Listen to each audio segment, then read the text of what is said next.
குரு பெயர்ச்சி நடக்கப் போகிறது. எந்தெந்த ராசிக்காரர்களுக்கு நன்மை, எந்தெந்த ராசிக்காரர்கள் பரிகாரம் செய்ய வேண்டும், அந்த குரு பெயர்ச்சி நாள், நேரம், அதை மாதிரி ஒரு முக்கியமான குருவை பற்றி நம்ம இன்றைக்கி தெரிஞ்சு கொள்ள போகிறோம். ராசி மண்டல குருநாதர், அதாவது 12 ராசிக்கும் அவர்களுடைய தோஷங்களை நீக்கும் சக்தி வாய்ந்த ஒரு குரு பகவான் கோயிலை பற்றி தான் இன்று நம்ம பார்க்க போகிறோம். குரு பகவான் ஆண்டுக்கு ஒரு முறை ஒரு ராசியிலிருந்து அடுத்த ராசிக்கு பெயர்ச்சி ஆகிறார்.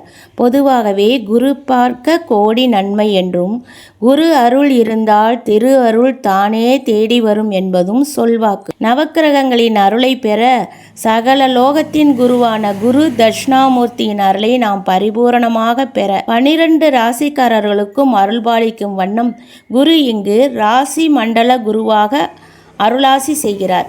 இந்த தலத்தின் சிறப்பு பற்றி மேலும் பார்க்கலாம். இத்தலத்து தட்சிணாமூர்த்தியை தரிசனம் செய்தால் சகல ராசிக்காரர்களுக்கும் ஏற்படும் கிரக தோஷங்கள் நீங்கும் என்பது ஐதீகம். அதிலும் குறிப்பாக கும்பராசிக்காரர்கள் வழிபட வேண்டிய ஸ்தலம் இது. எதனால் என்றும் இக்கோயிலின் புராண வரலாறு என்ன சொல்கிறது என்பதையும் நம்ம பார்ப்போம். சுமார் 500 வருடங்கள் பழமையான கோயில்.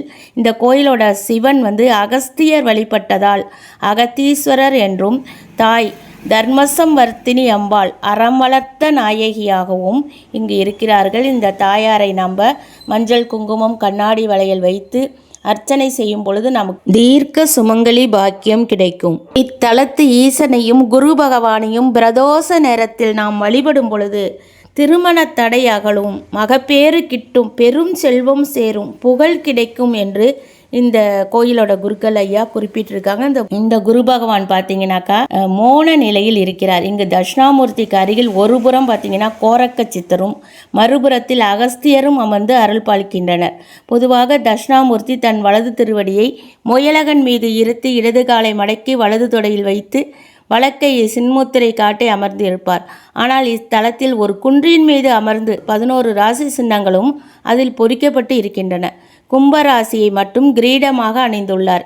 இந்த ராசி மண்டல குன்றின் மீது நந்தி வாகனத்தில் மோன நிலையில் சிரித்த முகத்துடன் உதட்டில் குறுநகை தவள உபதேசம் செய்யும் திருக்கோலத்தில் இங்கு காட்சி தருகிறார்.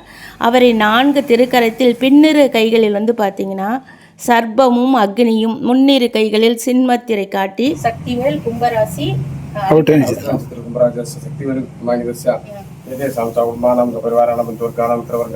మనోరథం సర్వకామనా సిద్ధం సర్వాంగ ఉల్లిదా సిద్ధం కాశముల గురోహ పరిపూర్ణ అనుగ్రహ ప్రసాదేన సమస్త కళ్యాణ రాశిములు చరణార్జోహ అప్రోదర్ సంధ్యాదరామార్చన పూజితం కృషి.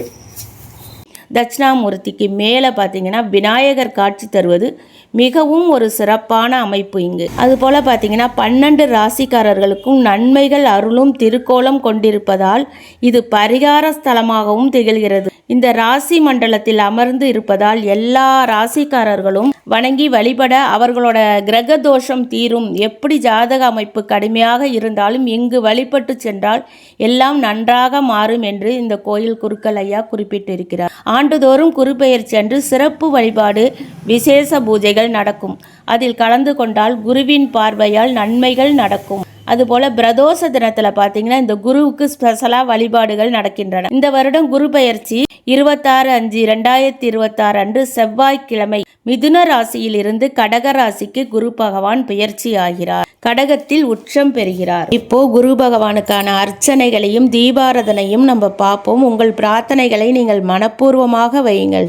அச்சலா வாசனேன மகாசம்பவேன மகாவிநாயகனேன மகா சசிசேகராஜ நம வாமதேவாஜ நம ரூபாட்சாஜ நம கபிருத்தனே நம शंकराज नमः निलूकधाज नमः सुरपारणे नमः गड्ढांगने नमः षोडभाज नमः शिवभट्टाज नमः अंबिका नादान नमः श्रीकंठान नमः भक्तवत्सलान नमः भगवान नमः सर्वभान नमः तनो यशान नमः श्रीकंठान नमः स्वाप्रियान नमः उग्रान नमः कबरधने नमः कामारये नमः इंदका दुर्गुदनान नमः गंगा ध्यान नमः नराडाक्षान नमः कालकालान नमः कृपानिधे नमः भीमान नमः परशुरत्तान नमः मृगवारणे नमः दधाधरान नमः कैलास गिरिवासने नमः कवचने नमः कठोरान नमः त्रिपुरान दखान नमः शांकान नमः ब्रह्मारूढ़ान भस्मो जलग्रहान्म सामप्रियान्म सर्वयान्म द्रिमूर्तेम सर्वज्ञान अनीश्वरान्म सोमान्म पंचवक्त्रान्म सदाशिव विश्वेश्वर वीरभद्रान् गिरीशान्म गिरीशान्म मनघान्म भुजंग भूषणान्म वर्ध्यान्म गिरिधन्वनेन्म कृत्तिवासेन्म पुराराधेन्म भगवतेन्म प्रभुदादिवान्म मृत्युञ्जयान्म सूक्ष्मधर्मेन्म जगद्वामिनेन्म जगद्गुरवेन्म योगेशान्म महासेन जनकान्म चारुविक्रमान्म महिर्बुद्धियान्म दिगम्बरान्म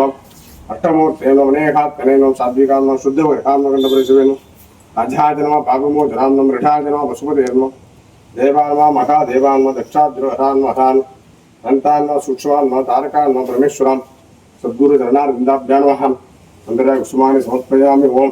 இந்த கடகராசியில் குரு உச்சம் பெறுவதுங்கிறது ரொம்ப சிறப்பான ஒரு அமைப்பாகும். இதன் மூலம் கடகம், கன்னி, மிதுனம், விருட்சகம், மகரம், மீனம் ஆகிய ராசிக்காரர்கள் மிகுந்த நற்பலன்களை பெறுகிறார்கள். மேஷம், ரிஷபம், சிம்மம், துலாம், தனுசு, கும்பம் ராசிகள் மிதமான பலன்களை பெறுகிறார்கள். எனவே வாய்ப்பு இருப்பவர்கள் இந்த குரு பெயர்ச்சி அன்று அல்லாவிடில் வியாழக்கிழமையில் இங்கு வந்து வழிபடுவது மிகவும் சிறப்பாகும். இங்கு குரு பகவானுக்கு எதற்கே விநாயகர், அதன் அருகிலேயே முருகர், அதனை சுற்றி நாகர்கள், அதற்கு அருகில் வள்ளி தேவசேனா முருகர், அதற்கு வாசல் தாண்டி பார்த்தீங்கன்னா ஐயப்பன் சன்னிதானமும், அதன் அருகில் மகாலட்சுமி தாயாரும் இருக்கிறார்கள். அதுபோலவே துர்க்கையம்மன், சண்டிகேஸ்வரர் வடக்கு புறமாக இருக்கிறார்கள்.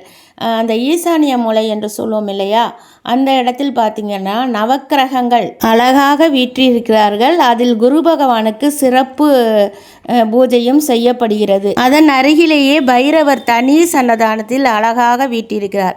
அவருக்கு எருக்கில் பார்த்தீங்களா தல விருட்சம் என்று சொல்லுவோம் இல்லையா, அற்புதமான அந்த மரம், மனோரஞ்சித மரம், மிகவும் பழமையானது, பல நூற்றாண்டுகள் வயதுடையது. கிட்டத்தட்ட 200 வருஷத்துக்கு மேலே அந்த மரம் அங்கே இருக்கிறதா அந்த ஐயா சொல்லியிருக்காங்க. அதற்கு கீழே நின்று நம்ம பிரார்த்தனை வைத்து வேண்டிக் கொண்டால் நம்ம நினைத்த காரியம் கைகூடும் என்று சொல்லியிருக்கிறார்கள். பொதுவாக தலைவிருச்சங்களை தொடாமல் நம்ம அருகில் நின்று வணங்குவதே சிறப்பாகும். ஏன்னா அது ஒரு பழமையான அந்த மரம், நம்மளால் அதுக்கு எதுவும் தீங்கு வந்துடக்கூடாது. அதை மரத்தை பிடிச்சி இழுக்கிறது, இலையை கிள்றது அப்படிலாம் பண்ணாமல் அதற்கு கீழே நின்று 5 நிமிஷம் தியானம் செய்து உங்களோட கோரிக்கைகளையும் பிரார்த்தனைகளையும் அதனிடம் சொல்லி வாருங்கள், கண்டிப்பாக நிறைவேறும். இந்த கோயில் மயிலாடுதுறையிலிருந்து திருவாரூர் போகிற வழியில் பூந்தோட்டம் அப்படிங்கிற இடத்துல இறங்கணும். நீங்கள் மயிலாடுதுறையிலேருந்து வந்தாலும் சரி, இந்தமாரி ராசி மண்டல குரு பகவான் கோயிலில் இறங்கணும் அப்படின்னு சொன்னீங்கன்னா அந்த இடத்துல இறக்கி விடுவாங்க.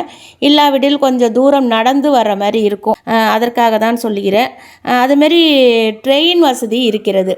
மயிலாடுதுறையிலேருந்து நீங்கள் பூந்தோட்டம் ஸ்டாப்பிங் இறங்கிட்டீங்கனாக்கா அங்கேருந்து ஒரு 1 கிலோமீட்டர் தூரம் இருக்குது. நீங்கள் ஆட்டோ வசதியும் இருக்குது. அப்படி ட்ரெயினில் வர்றவங்களாம் தாராளமாக ஆட்டோவில் ஏறி போய்க்கலாம். கூத்தனூர் சரஸ்வதி கோயில் இருக்கிறது. அதுக்கு இப்போ ஒரு 2 கிலோமீட்டர் தூரத்தில் தான் நான் ஏற்கனவே வீடியோவில் போட்டிருக்கிறேன். சதலபதி அனுதினமும் அமாவாசை திதி கொடுக்கலாம். அற்புதமான ஒரு ஸ்தலம், மனித முகத்துடன் விநாயகர் உள்ள கோயில். நம்ம வீடியோவில் பார்த்தீங்கன்னா தெரியும். சிவன் முக்தீஸ்வரர், அம்பாள் சொர்ணாம்பிகை மற்றும் கோசாலை, ரொம்ப அற்புதமான கோயில். நம்ம வீடியோ பார்த்து தெரிஞ்சுக்கிட்டு அதற்கும் போயிட்டு வாருங்கள். நன்றி. நான் உங்கள் சக்தி உமா.